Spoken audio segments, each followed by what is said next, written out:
بسم اللہ الرحمن الرحیم ایاک نعبد و ایاک نستعین۔ جناب اسپیکر، سب سے پہلے تو میں آپ کا اور اس پورے ہاؤس کا پورے پختونخوا کی عوام کی طرف سے شکریہ ادا کرتا ہوں کہ جس طریقے سے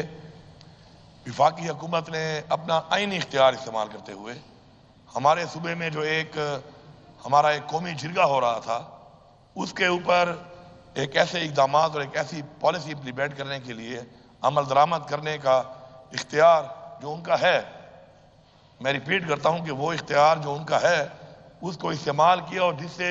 حالات نہایت ہی ناسازگار ہو چکے تھے اور مزید بڑھتے بڑھتے وہ اس حد تک چلے گئے کہ اس میں انسانی جانوں کا نقصان ہوا، لوگ شہید ہوئے اور زخمی ہوئے، سویلین بھی تھے، اس میں فورسز کے لوگ بھی تھے۔ تو میں سمجھتا ہوں کہ اختیار جو آپ کو ملتا ہے، ضروری نہیں ہے کہ وہ اختیار آپ استعمال کریں۔ اختیار کو استعمال پازیٹیوٹی میں کرنا تو ٹھیک ہے، لیکن وہی اختیار جب نیگیٹیوٹی کی طرف استعمال ہونا شروع ہو جائے تو اٹ کین بی ڈیزاسٹرس، اس کے نتائج نہایت ہی خطرناک ہو سکتے ہیں۔ مجھے فخر ہے کہ جس طریقے سے یہاں پہ پورے پارلیمان کا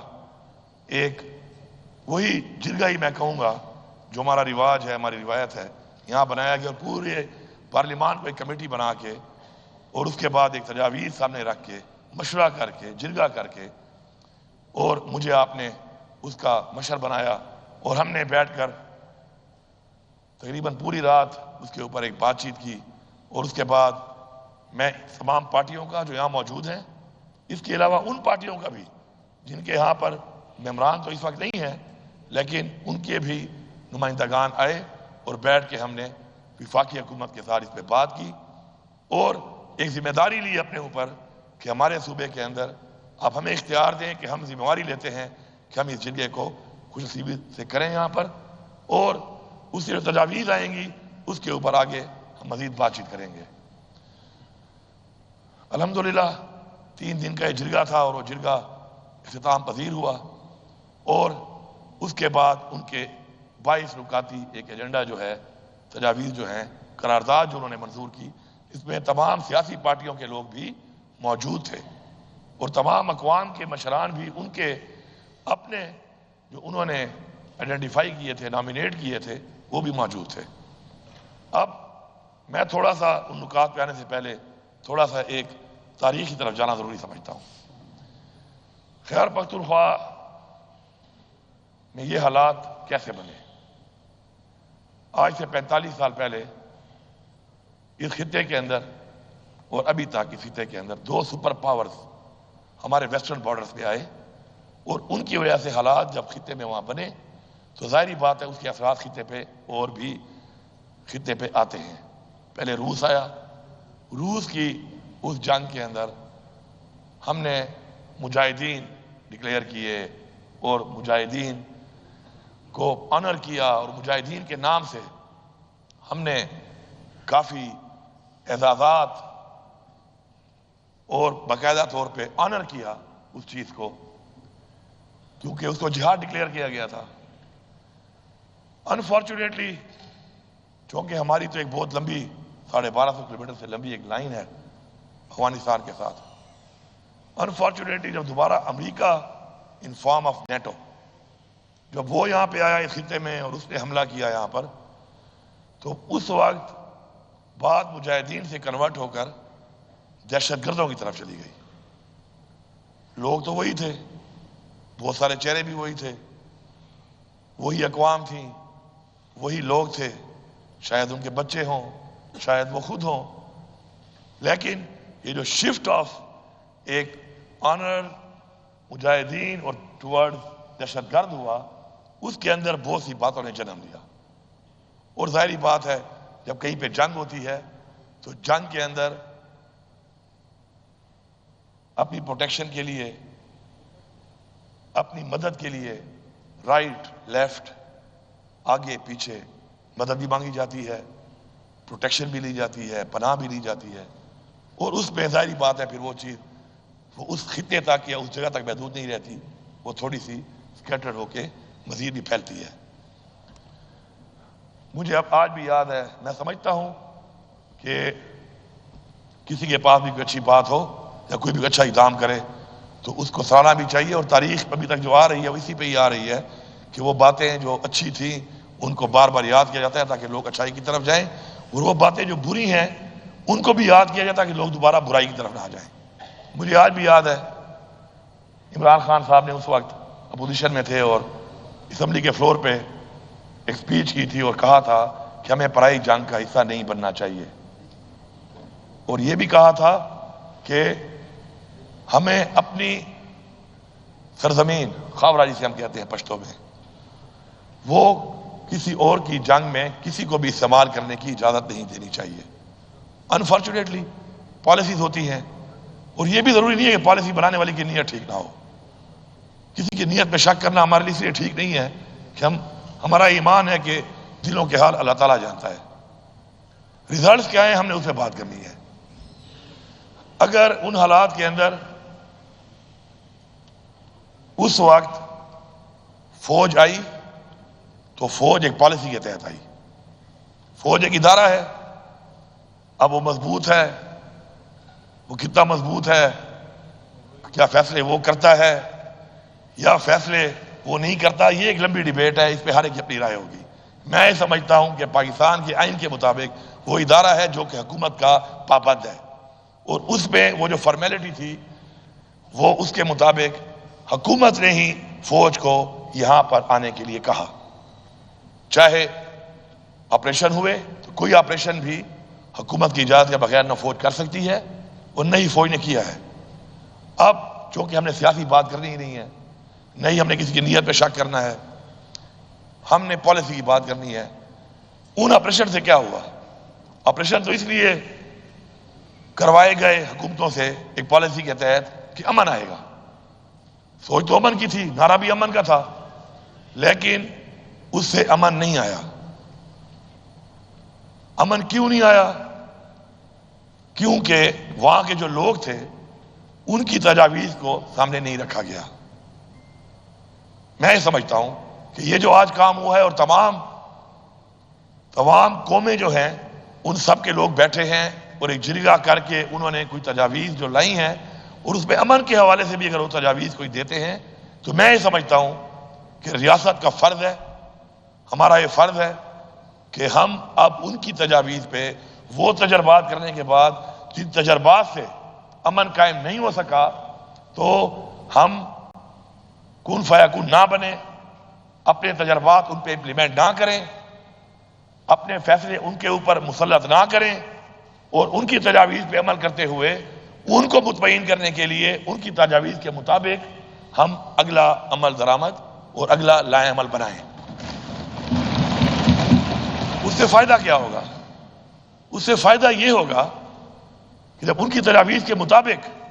ہم اپنی پالیسی بنائیں گے، کیونکہ وہ سٹیک ہولڈرز ہیں، اور اس میں کوئی شک نہیں ہے کہ قبائل نے بہت بڑی قربانی دی ہے۔ پاکستان کے لیے قبائل نے ہجرت کی ہے اور اپنا گھر بار چھوڑا ہے اپنے خاندانوں بچوں سمیت، یہ کوئی چھوٹی بات نہیں ہے۔ جو اس مرحلے سے گزرے ہیں ان سے آپ پوچھیں کہ جب اپنا گھر بار اپنا سیٹ اپ چھوڑ کے آپ ہجرت کرتے ہیں اور بے سر و سامانی کی حالت میں اپنی عزتوں کو ساتھ لے کے آپ کہیں اور جاتے ہیں تو کتنی دشواریاں ہوتی ہیں، یہ ان کو پتہ ہے۔ یہ جو لوگ اسے گزرے ہیں وہ جانتے ہیں، اور جنہوں نے محسوس کیا ہے اس کو وہ بھی جانتے ہیں، ایک بہت بڑی قربانی ہے۔ انفارچونیٹلی ان سے جو وعدے کیے گئے وہ وعدے بھی ان سے ایسے پورے کیے گئے جیسے ان پہ احسان کیا جا رہا ہے۔ یہ احسان نہیں تھا، احسان کا تو ان کا ہمارے اوپر تھا، اس ملک کے اوپر تھا، پاکستان کے اوپر تھا، امن قائم کرنے کے لیے، لیکن الٹا لگا ایسے جیسے ہم ان پہ کوئی احسان کر رہے ہیں۔ میں سمجھتا ہوں کہ ہمیں اپنی عوام کو، سٹیک ہولڈرز کو مطمئن کرنا اولین ترجیح سمجھنا چاہیے، اور میں یہاں پہ اعلان کرتا ہوں بحیثیت وزیر اعلیٰ کہ صوبے کے اندر جو صوبے کے حوالے سے جو باتیں ہیں پاکستان کے آئین کے دائرہ کار کے اندر رہتے ہوئے انشاءاللہ 100% ہم ان تجاویز کے اوپر صرف بات نہیں کریں گے بلکہ عمل درآمد کرائیں گے۔ آپ سب کے سامنے یہ چیزیں آ چکی ہیں، آپ سب چونکہ ایک کمیٹی ہے اس وقت ماشاءاللہ، آپ سب اس پہ بیٹھے، ہر بات کے اوپر مکمل تفصیل سے آپ بیٹھ کے ڈسکشن کریں، اس میں کون سی چیزیں ایسی ہیں جو کہ صوبائی حکومت نے کرنی ہے، کون سی چیزیں ایسی ہیں جو فیڈرل گورنمنٹ نے کرنی ہے، کون سی چیزیں ایسی ہیں جو مختلف ڈویژنز یا مختلف ڈپارٹمنٹس کے حوالے سے ہیں۔ آپ اس میں لا کے ایکسپرٹس کو بٹھائیں۔ میں چونکہ حصہ ہوں اس کمیٹی کا، آپ کا میں شکر گزار ہوں، آپ نے مجھے اس کا سربراہ بنایا ہے، میں ہر وقت آپ کے لیے اویلیبل ہوں، اور اس میں آپ مزید ایکسپرٹس کو بٹھائیں اور ان سب چیزوں کی تجاویز مرتب کر کے پھر آگے ہم چلیں گے اور ہم فیصلہ کریں گے کہ کیا چیز ہم نے یہاں سے قرارداد کی صورت میں پاس کرنی ہے، یا کون سی چیز ہم نے کہاں پہ لے جا کر اس کا مقدمہ لڑنا ہے۔ میرا یہ اپنا پرسنل بلیف ہے کہ ناممکن دنیا میں کوئی چیز نہیں ہے، ناممکن دنیا میں کوئی چیز نہیں ہے، ایمان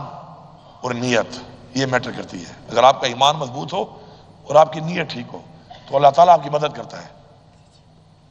تو اس لیے ناممکن کوئی چیز نہیں ہے۔ اب ناممکن کو ممکن بنانے کے لیے ہمیں اپنے تمام تر جو اپنے کوئی ذاتی مفادات ہیں یا ہمارے کوئی ذاتی ایجنڈے ہیں ان سے بالا تر ہونا پڑے گا، اور وہ ہم سب ہو چکے ہیں۔ ہم نے اس ون پوائنٹ ایجنڈا کے اوپر یہ فیصلہ کیا ہے اور پوری قوم نے دیکھا ہے اور پورے صوبے نے دیکھا ہے، تو ہم نے وہ پہلا سٹیپ لے لیا ہے۔ اب پہلے سٹیپ کے بعد اگلے جو سٹیپ سے ہمارے لیے اس لیے آسان ہے کہ ہم نے ایک فیصلہ کر لیا ہے کہ اس کے اوپر ہم نے سیاست نہیں کرنی، اس کے اوپر ہم نے پوائنٹ سکورنگ نہیں کرنی، اس کے اوپر ہم نے مسئلے کے حل کے لیے اپنا پورا بھرپور کوشش کرنی ہے۔ اور اللہ تعالیٰ نے کیا فرمایا ہے؟ اس نے یہی فرمایا ہے کہ آپ کوشش کرو، صلہ میں دوں گا۔ تو انشاءاللہ مجھے پورا یقین ہے اس کے اوپر کہ انشاءاللہ اس طریقے سے ہمارے لیڈر عمران خان نے، اس کے بعد پھر ایک نیٹو سپلائی کے خلاف عمران خان نے ایک یہاں پہ ایک دھرنا دیا تھا، یہ جہاز چوک کے اوپر۔ میں نے بھی یہاں پہ رات گزاری تھی، وہاں پہ رات کو، مجھے آج بھی یاد ہے۔ اس وقت یہاں پہ جہاز نہیں لگا ہوا تھا، اب یہ جہاز چوک بن چکا ہے، یہی جگہ تھی۔ پھر ایک وزیرستان مارچ کی جس کا ہوسٹ میں تھا، میں اس کا میزبان تھا۔ وزیرستان مارچ کی گئی تھی اگینسٹ ڈرون اٹیکس، وہ کی گئی تھی۔ کیوں کی گئی تھی؟ کیونکہ ایک سوچ تھی، اور اس سوچ کے اوپر انہوں نے ایک میسج دینے کے لیے، دنیا کو بتانے کے لیے ایک فیصلہ کیا کہ اس طرح طریقے سے یہ چیزیں پاسبل نہیں ہیں، نقصانات کا خطرہ زیادہ ہے، فائدہ کم ہے۔ پھر آپ نے دیکھا کہ عمران خان جب وزیر اعظم بن گیا تو عمران خان سے پوچھا گیا کہ کیا آپ اڈے دیں گے، اڈے مانگے آپ سے؟ تو اس نے کہا ایبسولوٹلی ناٹ۔ تو ایبسولوٹلی ناٹ جو ہے وہ اتنا بھاری تھا کہ عمران خان جو ہے حکومت سے بھی گیا، اور اس کے بعد آج بھی عمران خان بے گناہ جیل میں ہے۔ لیکن یہ بات کوئی میں اس لیے نہیں کر رہا ہوں کہ میں کوئی پوائنٹ سکور نہیں کرنا چاہتا ہوں، یا میں کوئی یہ بتانا چاہتا ہوں کہ شاید ہماری سوچ اس ملک کے لیے اچھی ہے یا اس ملک کے لیے اچھا سوچ ہم ہی رہے ہیں۔ میں صرف یہ بتانا چاہتا ہوں کہ جس نے بھی اس ملک کے لیے اچھی سوچ کی، جس نے بھی اس ملک کے لیے وہ اقدامات اور اپنے فرائض اس طریقے سے انجام دیے جو ملک کی بہتری کی طرف تھے، تو وہ تاریخ میں اسی طرح ہی یاد کیے جاتے ہیں، کیونکہ تاریخ بڑی ظالم ہے، وہ اپنے آپ کو دہراتی بھی ہے، اور اس کے جو اوراق ہوتے ہیں اس کے اندر کوئی چیز چھپتی نہیں ہے، وہ ریپیٹ ہو کے سامنے آتی ہے کہ آج جو ہم یہ کر رہے ہیں، کل تاریخ میں اس کے اگر پازیٹیو ریزلٹس ہوں گے تو وہ بھی تاریخ کا حصہ ہوں گے، نیگیٹو ریزلٹس ہوں گے وہ بھی تاریخ کا حصہ ہوں گے۔ اب ہمیں جب یہ پتہ ہے کہ ہم آج جو کر رہے ہیں، ایک بڑی مزے کی بات بتاؤں آپ کو، جب میں کالج میں فرسٹ ایئر میں پڑھ رہا تھا تو اس وقت ایک دفعہ ہم دو اس طرح ہوتا ہے ڈیبیٹ کرتے ہیں، تو ہم ڈیبیٹ کر رہے تھے، تو اس ڈیبیٹ میں میں نے ایک بات کہی تھی دوستوں کو، میں نے کہا دیکھو زندگی میں ہم پڑھتے ہیں کہ 3 ٹینس ہیں، پاسٹ، پریزنٹ اور فیوچر، ماضی، حال اور مستقبل۔ اصل میں تو ایک ٹینس ہے، اپنا ماضی ہم خود بنا رہے ہیں۔ اس وقت جو میں یہ بات کر رہا ہوں یہ میرا ماضی بن جائے گا، بلکہ بن رہا ہے ساتھ ساتھ۔ آج سے پہلے جو میں نے کیا وہ ماضی میں نے خود بنایا ہے اپنا۔ حال یہ ہے کہ میں ہاتھ یہ ہے اور دوسرا ہاتھ میرا یہ جا رہا ہے، اس حال میں جا رہا ہوں، اور میرا یہ ایمان ہے کہ اگلا ایک لمحے کا لمحہ بھی مجھے پتہ نہیں ہے کہ کیا میری سانس ہوگی یا نہیں ہوگی۔ تو مستقبل آپ کے ساتھ ساتھ آپ کے حال میں جا رہا ہے۔ تو اصل میں بیسیکلی ایک ہی ٹینس ہے اور وہ ہے حال۔ اپنے حال سے ہی آپ اپنا ماضی بنا رہے ہیں اور اپنے مستقبل کو ساتھ لے کے چل رہے ہیں. تو ہمیں معلوم ہے اس بات کا کہ اپنا ماضی ہم خود بنا رہے ہیں اور اپنے مستقبل کی طرف بھی ہم خود ہی اپنے حال سے جا رہے ہیں, اور پھر بھی وہ ٹھیک نہ ہو, تو میرے خیال میں یہ تو دنیا کے بیوقوف ترین لوگ اور بیوقوف ترین قسم کی ایک سوچ ہوگی کہ اس کے بعد بھی وہ ٹھیک نہ ہو. تو ہم نے اس چیز کو سامنے رکھنا ہے, ہم نے فوکس کرنا ہے اس چیز کے اوپر, اور انشاءاللہ وہ وقت دور نہیں ہے کہ جس نیت کے ساتھ, جس سوچ کے ساتھ آج ہمارے اگر نوجوان کا کوئی تفضات ہے, کوئی گلہ ہے, کوئی شکوہ ہے, اس کو دور کرنا ہمارا فرض ہے. اگر اس کی بات میں شدت ہے, اس کی بات میں تلخی ہے, کڑواہٹ ہے, اس کو ٹھیک کرنا ہمارا فرض ہے. اگر وہ کسی غلط راستے پہ جا رہا ہے, اس کو صحیح راستے پہ لگانا بھی ہمارا ہی کام ہے اور ہمارا فرض ہے. تو انشاءاللہ ہم ان سب چیزوں کے اوپر بھرپور طریقے سے ایک مفصل قسم کی اپنی ڈسکشن, ڈیبیٹ, سارا کچھ کر کے جو چیز انشاءاللہ خلاصہ لائیں گے مل کے, تو مجھے پورا یقین ہے کہ وہ ہمارے صوبے کے لیے, ہمارے صوبے کی عوام کے لیے اور پاکستان کے لیے انشاءاللہ ایک آگے کے لیے ایک بہتر پرامن, ایک بہتر ترقی یافتہ اور ایک بہتر ہر طرح کا انشاءاللہ وہ ماحول ہوگا جو ہمارے نوجوان کو, ہمارے بچے کو, ہماری بچی کو, ہماری بہن کو, ہماری بیٹی کو اور ہم سب کو ضرورت ہے, اور جس کے لیے اس عوام نے ہم سب کو یہاں پہ منتخب کیا اور یہاں پہ بھیجا ہے. تو آج میرے خیال میں مجھے پہلی دفعہ, میں تیسری دفعہ اسمبلی کا ممبر بن رہا ہوں, لیکن میں آپ کو یقین سے کہہ رہا ہوں کہ پچھلے 2 ٹرنے اور یہ والے بھی 7 مہینے پہلی دفعہ مجھے یہ محسوس ہو رہا ہے کہ ہم اس سمت پہ آج کام کر رہے ہیں کہ جس سمت کے لیے عوام نے ہمیں یہاں بھیجا ہے, اور جو ہمارا اصل میں فرض ہے, جو اصل میں ہم نے کرنا ہے, جو ہمارے پہ لازم ہے, اور جو ہم سے امید ہے عوام کی, اور جو ہمارے اوپر اللہ تعالیٰ نے ہمیں یہاں جو پہنچایا ہے, وہ بھی ہم سے یہی امید کر کے اور ہمیں اس مقام تک وہ لے آیا. اس مقام کا سوال بھی اتنا سخت ہوگا, یہ بھی سارے سن لیں, میرے سے زیادہ سخت ہوگا کیونکہ میں اس لیڈر آف دا ہاؤس ہوں, باقیوں سے تھوڑا کم ہوگا, لیکن ہوگا ضرور. اللہ تعالیٰ پوچھے گا ضرور کہ میں نے تمہیں وسائل دیے تھے, میں نے تمہیں مقام دیا تھا, میں نے تمہیں عہدہ دیا تھا, میں نے تمہیں طاقت دی تھی, تم نے میری عوام کے لیے کیا کیا؟ تو میری یہ دعا ہے آخر میں کہ اللہ تعالیٰ ہمیں یہ توفیق دے کہ ہم کل اللہ تعالیٰ کے سامنے جب حاضر ہوں, پیش ہوں, تو اللہ تعالیٰ کے سامنے بھی سرخرو ہوں اور اپنی اس عوام کے سامنے بھی سرخرو ہوں. آپ سب کا بہت شکریہ.